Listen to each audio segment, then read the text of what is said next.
श्री स्वामी समर्थ मंडळी कसे आहेत, बरे आहेत का? आज म्हणलं चला सकाळी लवकर उठून म्हणलं फिल्टरची सर्व्हिस करावं म्हणलं, कारण का फिल्टर चेंज करावं म्हणलं. बरेच दिवस झालं केलं नव्हतं मधातलं फिल्टर चेंज, म्हणून लागलो सर्व्हिस करायला. सोबत पाना पण आला होता. दीदीला म्हणलं तू व्हिडिओ कर म्हणलं, मी जातो चढतो म्हणलं. चढल्यानंतर गॅस वटावर पहिलं तर फिल्टर खोलून बघितलं कसं आहे काय नाही. पाणी बंद करून फिल्टर खोलल्यानंतर कळलं की आतमधलं फिल्टर खरंच खूप खराब झालं आहे म्हणलं. खराब झाल्याच्यानंतर मी फिल्टर काढलं नवीन आणि म्हणलं बदला आणि तुम्हाला दाखवा म्हणलं. अरे लई डार्क खराब झाले म्हणलं मातीने. त्यानंतर फिल्टर पूर्ण धुवून घेतलं आणि तुम्हाला दाखवलं की एवढं खराब झालं फिल्टर म्हणलं. नवीन फिल्टर माझ्याकडे ऑलरेडी घरी असल्यामुळे ते फिल्टर मी पॅकेटमधून फोल्ड आणि दाखवा म्हणलं. हे कसं दुधासारखं चमकेल आणि हे कसं काळं जर झाले, म्हणून तुम्हाला दाखवा म्हणलं की कसं टाईपनं फिट करायचं काही नाही. फिट केल्याच्यानंतर मी म्हणलं आता मशीनला लावून ट्राय करावं म्हणलं कसं झालं काही नाही फिटिंग म्हणलं.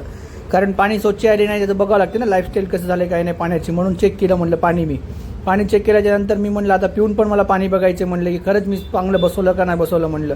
पाणी एकदम शुद्ध आलं, तुम्हाला पण दाखवा म्हणलं. चला भेटूया नेक्स्ट ब्लॉगमध्ये. बाय.